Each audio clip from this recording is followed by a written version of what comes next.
그래서 우리가 알고리즘에 매몰이 되고 함몰이 되면 절대로 초보 유튜버에서 벗어날 수가 없습니다. 도대체 왜 내 영상은 아무도 보질 않는 건지, 조회수는 왜 자꾸 한 자릿수, 끼케야 두 자릿수 뿐인 건지, 이런 고민을 저도 되게 많이 했었거든요. 제 채널도 몇 개 가지고 있고, 또 다른 사람들 채널을 운영해 줄 때도 비슷한 문제를 한 번씩 겪더라는 거죠. 특히나 막 시작하신 분들이라고 하면 밤새워서 편집을 하고 어떻게 잘 배워서 썸네일과 제목까지 정말 기깔나게 만들어 놨는데 조회수가 처참한 경우가 있을 때가 있습니다. 도대체 뭐가 문제일까요? 유튜브 알고리즘이 우리를 싫어하는 걸까요? 오늘은 좀 그 얘기를 해보려고 하는데요. 여러분들의 걱정하시는 바로 이 부분을 해결해 줄 수 있는 그런 부분일 거라고 생각을 합니다. 그러니까 영상 끝까지 시청하시고 한번 유튜브를 하고 계신 분들도, 하기 전에 계신 분들도 이런 부분들을 좀 잘 참고해서 한번 영상을 만들어 보세요. 이 유튜브 알고리즘은 뭘까요? 이 유튜브 알고리즘은 우선은 설계는 사람이 했죠. 그렇지만 로봇이라고 생각하시면 됩니다. AI가 판단을 하는 거죠. 그렇다면 이 알고리즘의 역할은 뭐냐? 가장 핵심적인 부분은 이제 노출이라고 생각해요. 노출. 혹시나 모르시는 분들을 위해서 이 노출이라는 것은, 여러분들이 이제 뭐 컴퓨터든 핸드폰이든 유튜브를 켰습니다. 그러면 거기에 수많은 영상들이 나오죠. 썸네일과 제목들이 보일 텐데요. 그 해당하는 영상들이 여러분들에게 노출이 된 거죠. 노출 1을 준 거예요, 유튜브에서. 옆 사람에게도 같은 썸네일과 제목이 보였다면 그러면 그건 노출이 2가 되는 거죠. 두 사람 중에 한 사람이 그것을 클릭했다 그러면 그게 이제 조회수가 올라가는 거고, 그러면 클릭률이라는 게 50%가 되는 거겠죠. 자, 이런 원리인데요. 유튜브 알고리즘에 영향을 미치는 것들이 여러 가지가 존재를 하는데요. 구글에서 가이드라인으로 정해놓은 뭐 SEO도 있고, 뭐 검색이나 공유, 좋아요 누르는 것처럼 참여자들의 어떤 참여 활동도 알고리즘에 분명 영향을 미치지만, 그 중에서 가장 압도적인 부분, 다른 건 무시하더라도 이것만큼은 신경을 써야 된다, 가장 압축해서 만든다고 하면 이게 100%다 라고 할 수 있는 부분이 한 3가지 정도 있어요. 클릭률, 초반 30초, 시청 지속 시간인데요. 이 3가지에 있어서 무게중심을 어떻게 가져갈 거냐, 저 같은 경우에 어떤 중요도를 좀 나누자고 하자면 클릭률 50%, 초반 30초 25%, 시청 지속 시간 25%, 좀 요렇게 나누고 싶어요. 클릭률이 왜 중요하냐? 아무리 영상의 내용이 너무 좋고 누가 봐도 정말 1분 1초도 숨 쉴 수 없이 숨 막히게 볼 수 있는 그런 영상이라고 해볼게요. 영상 길이가 아무리 길다 하더라도. 그런데 유튜브에 들어와서 그 영상을 클릭을 하지 않는다면 그 영상의 조회수는 어떻게 될까요? 네, 빵입니다. 빵. 그렇기 때문에 이 클릭률이 매우 중요하다라는 거죠. 클릭이 한 번이라도 일어나지 않으면 조회수는 제로기 때문에 중요도로 따지면 저는 여기를 한 50%로 놓거든요. 이 3가지 중에 어디에다 몰빵할래 하면 저는 이 클릭률, 썸네일과 제목에 오히려 100%를 주고 싶어요. 그러면 알고리즘은 과연 이렇게 작동을 할까요? 저는 한때 이 중요도를 알고리즘의 작동 비중하고 좀 혼동을 해서 정말 이렇게만 신경을 썼던 적이 있어요. 그랬더니 클릭률이 높게 나와도 노출을 더 이상 주지 않는 경우가 발생하더라고요. 반대로 클릭률은 조금 저조했지만 시청 지속 시간이 높으니까 노출을 계속해서 주고 계속해서 조회수가 야금야금 우상향을 그리는 그런 경험도 해봤습니다. 여러분, 유튜브 프리미엄 쓰시는 분들 말고 일반적으로 그냥 유튜브 사용하시는 분들 중에 우리가 영상을 보면 뭐가 나오나요? 맞아요. 앞에 그리고 또 중간에 뒤에도 이제 광고가 나옵니다. 이 유튜브에서 주 수입원은 바로 이 광고에서 나오거든요. 그러면 유튜브가 기업으로서 매출을 올리고 이윤의 국대화를 추구하기 위해서는 어디에 집중을 할까요? 그렇죠. 바로 어떻게든 이 광고가 많은 사람들에게 보여줘야 되고, 그래야 광고주들로부터 돈을 받고 또 크리에이터들한테도 그 광고 수익을 일부 나눠주게 되니까요. 이게 아주 중요합니다. 광고에 영향을 미치는 거 어딜까요? 클릭률일까요? 물론 클릭률도 영향을 미치겠죠. 보통 영상을 한번 클릭하고 나면 초반에 광고가 뜨기 때문에. 그렇지만 광고가 더 많이 노출돼야 되고, 더 많이 재생이 돼야 되고, 더 많은 사람들이 더 많은 광고에 노출이 되어서 더 많은 사람들이 유튜브에 광고를 맡기고자 한다면, 그렇다면 정말 중요한 부분은 어딜까요? 네, 맞습니다.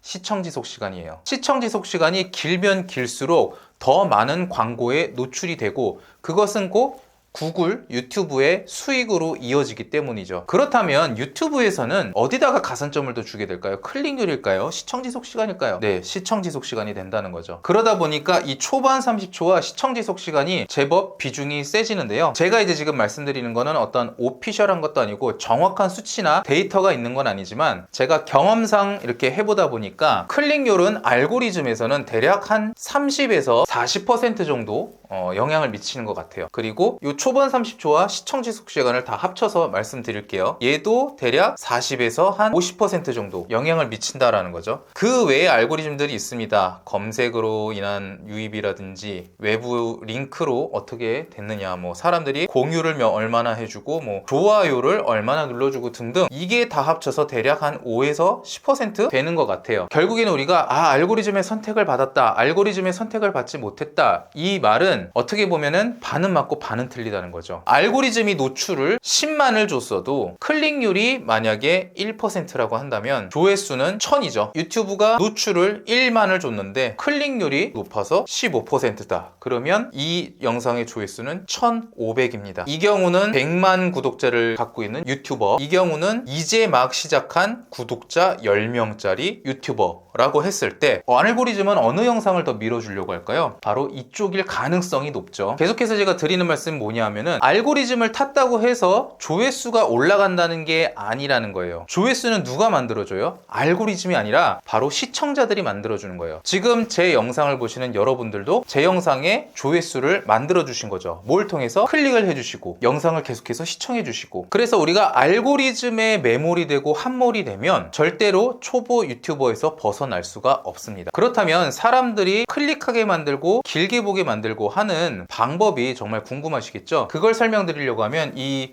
썸네일과 제목에 대한 클릭에 대한 부분, 요것만 해도 거의 20분, 30분 설명을 드릴 수도 있고, 시청 지속 시간, 이 원고에 대한 부분도 정말 긴 설명이 될 수 있기 때문에 이거를 제가 앞으로 쪼개서 영상으로 만들어 드리고요. 오늘은 이 초반 30초와 시청 지속 시간에 대한 좀 간략적인 얘기들을 한번 말씀드려 볼게요. 유튜브를 아직 시작 안 해보신 분들은 모르겠지만, 유튜브를 해보신 분들이라고 하면 유튜브 스튜디오에 들어가서 내 영상에 대한 데이터를 확인하실 수가 있어요. 그 중에서 이제 시청 지속 시간에 대한 데이터도 볼 수 있는데요. 어떤 식으로 나오냐면, 여기는 이제 100% 이탈률을 표현하고 있고, 여기는 이제 영상 길이죠. 이러한 그래프들이 나옵니다. 그리고 여기 초반 30초에 대한 부분이 음영으로 보여져요. 이 초반 30초가 뜻하는 바는 무엇이냐? 사람들이 보통 평균적으로 50% 이상이 이 30초에서 이탈을 하기 때문에 이 앞에서 얼마만큼 잘 잡고 있느냐를 유튜브에서 지표로 보여주는 거예요. 그 부분을 알고리즘에 넣어 놓은 거죠. 이것도 설명하자면 엄청 긴데 그냥 간략하게 말씀드리면, 썸네일에서 어그로를 끌어서 들어왔는데 그 앞의 내용이 썸네일과 얼마나 일치하느냐, 이거를 판단하는 거기도 하고, 초반에 얼마나 시청자들을 잘 잡고 있느냐, 이거를 판단하는 거기도 해요. 만약에 예를 들어서 썸네일에 50대 전업주부가 하루 2시간 일하고 월 1000만 원 번 방법, 이런 썸네일을 만들었다고 할게요. 그런데 영상이 막상 들어왔더니 50대 주부가 아닌 거예요. 갑자기 중견기업 사장님이 나와서 그 사람의 이야기가 나옵니다. 그러면 이 영상은 어떤 영상이죠? 정말 단순하게 어그로만 끈, 클릭만 유도한 낚시성 영상이죠. 그러면 사람들은 이것을 보지 않고 바로 이탈을 합니다. 유튜브는 이런 행위를 매우 싫어해요. 왜냐하면 이 행위는 광고주를 떨어져 나가게 하는 행위이기도 때문이죠. 그렇기 때문에 우리는 이 초반 30초에서 어떻게든 50% 이상의 사람을 붙잡아 두도록 노력을 해야 되고, 그 다음에 가능하다면 이 그래프도 이렇게 끌어올릴 수 있게, 원고에 대해서 잘 신경 쓰지 않고 내용이 부실한 영상 같은 경우에는 그래프가 이런 식으로 빠져입니다. 이런 식으로. 그래서 우리는 여기서 이 위로 끌어올리는 방법, 그리고 얘네들을 가급적이면 끌어올려주는 방법, 이거를 찾아야 되거든요. 그럼 그 방법에 대해서 몇 가지 말씀을 드려볼게요. 일단은 내 채널의 주제와 좀 맞아야겠죠. 구독자가 아니더라도 내 채널이 어떤 채널의 성격이다라는 걸 파악하고 영상을 보게 된 사람들이라고 한다면, 그 채널 주제와 이 영상이 좀 맞지 않을 경우에 이탈할 확률이 높고요. 구독자분들도 마찬가지예요. 채널의 결이라는 게 있고, 구독자분들은 해당 채널에서 기대하는 바가 있는데 그 채널의 성격과 너무 동떨어진 얘기를 한다고 한다면 시청자들은 보지 않을 가능성이 높죠. 예를 들어서 자기계발이라든지 부업이라든지 이런 것들로 결을 맞춰가고 있는 영상에서 갑자기 브이로그를 한다고 한다면 조회수가 많이 안 나올 확률이 매우 높겠죠. 그리고 또 무엇보다 가장 중요한 내용에 대해서 말씀드리자면 원고 내용이 매력적이어야 된다는 거예요. 너무나도 당연한 얘기죠. 그러면 이 매력적인 원고란 무엇일까요? 이건 장르를 정말 불문하고 거의 공통적이라고 생각이 드는데요. 영화, 드라마도 마찬가지고 이 유튜브도 마찬가지입니다. 저는 좀 크게 한 3가지를 말씀드려보고 싶어요. 첫 번째는 웃길 수 있다 그러면 시청 지속 시간이 높을 수 있습니다. 영상 자체가 웃긴 영상이고 특히 초반에 웃음을 빵 줬다고 한다면 그 영상은 사람들이 조금 더 길게 볼 가능성이 매우 높죠. 두 번째는 웃긴 거, 재미있는 거 외에 관심을 끌 만한 것, 이런 거를 좀 흥미라고 표현할 수도 있는데 공포가 될 수도 있겠죠. 대기업에서 고액 연봉을 받던 사람이 회사를 그만두고 원양어선을 타는 얘기, 이런 얘기들 웃긴 건 아니지만 뭔가 시청자들로 하여금 이건 뭐지 하면서 좀 흥미를 유발시키는 그런 컨텐츠죠. 이런 것들은 시청 지속 시간이 길 확률이 매우 높아요. 그 다음에 마지막으로 제가 오늘 좀 강조드리고 싶은 것은 바로 공감입니다. 어떻게 보면 이 앞에 재미와 흥미도 공감 안에 포함된다고 볼 수도 있어요. 이 공감이란 표현을 동질감과 표현한다면 이 단어들이 포함이 안 될 수도 있겠지만 재미와 흥미 이런 것들도 내가 뭐가 됐든 간에 공감 포인트라는 게 있기 마련이기 때문에 그런 부분에 있어서는 재미와 흥미도 공감에 포함될 수 있다는 거죠. 그런데 조금 일단은 분리해서 생각을 해보자고 한다면 제가 지금 말씀드리는 이 공감은 동질감에 대한 부분과 조금 더 성격이 맞아떨어져요. 영상 초반에 제가 퇴사하고 나서 겪었던 어떤 어려운 과정들을 만약에 했다고 하면 저와 비슷한 경험을 겪었던 분들은 공감을 느끼시겠죠. 그리고 오늘 제가 앞에서 말씀드린 것처럼 열심히 영상 편집해서 유튜브에 영상을 올렸는데 조회수가 1, 3 이렇게 나오시는 분들은 오늘 제가 영상 앞에서 말씀드린 부분이 어느 정도 같이 공감이 되셨을 거예요. 그럼 그 공감대를 가지고 그러한 문제들을 어떻게 해결했는지를 제가 설명을 드린다고 한다면 여러분께서 이 영상을 계속해서 시청할 가능성이 매우 높겠죠. 우리가 웃기는 거는 사람마다 다르기 때문에 그건 쉽지 않습니다. 그리고 앞에서 말한 어떤 흥미의 컨텐츠를 만드는 것도 기획에도 정말 많은 시간이 들어가고 그 영상을 제작하는 과정도 많은 노력이 들어가기 때문에 저와 같은 일반인들이 만들어내는 게 쉽지 않아요. 그렇지만 일상생활에서 혹은 내가 겪었던 경험들을 가지고 여러분과 공감할 수 있는 내용들을 제가 던져드리고 특히 그것이 문제였을 경우에는 해결했던 방법으로 전달을 해드린다고 하면 그렇다고 한다면 영상은 길게 재생이 될 가능성이 높겠죠. 또는 어떤 사례를 제시하면 공감 포인트를 정말 가져갈 수 있습니다. 예를 들어서 이건 실화인데요. 이런 얘기가 있어요. 미국에서 70대 할아버지가 폐암으로 3개월 선고를 받았습니다. 그래서 자신의 고향인 그리스의 한 섬으로 돌아가서 생활 습관을 고치고 식습관을 바꿨는데 놀랍게도 100세가 넘을 때까지 살았다는 얘기가 있죠.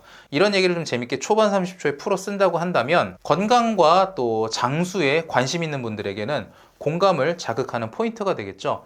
이런 식으로 여러분이 여러분만의 얘기를 가지고 상대방이 들었을 때 어떻게 공감을 할까? 내가 말하고자 하는 내용, 내가 전달하고자 하는 이 내용이 어떻게 공감을 불러일으킬까? 이런 고민들을 하시고 원고를 작성하신다고 한다면 알고리즘이 여러분들의 영상에 힘을 보태줬을 때 조회수는 폭발하게 될 겁니다. 오늘 다 설명하지 못한 클릭률, 이 썸네일과 제목에 대한 내용, 그리고 초반 30초에 대한 좀 더 자세한 내용, 공감을 더 어떻게 불러일으키는지, 그리고 그 뒤에 나머지 시청 지속 시간은 또 어떻게 끌고 갈 수 있는지, 이런 내용에 대해서 제가 앞으로 계속 제 채널에서 풀어나갈 예정입니다. 이러한 내용들이 궁금하셔서 제가 드리는 정보를 통해 여러분이 유튜브를 함에 있어서 좀 어려운 문제들을 더 해결하고 싶다고 하신다고 한다면 어떻게 될까요? 맞습니다. 지금 바로 구독을 눌러주셔야 됩니다. 구독하셔서 제가 앞으로 전해드릴 이야기들을 놓치지 마시고 잘 적용 한번 해보세요. 분명히 도움이 될 만한 영상으로 계속해서 업로드를 하도록 하겠습니다. 오늘 영상도 도움이 되셨다면 구독, 좋아요, 알림 설정까지 부탁드리고 오늘도 좋은 하루 되세요.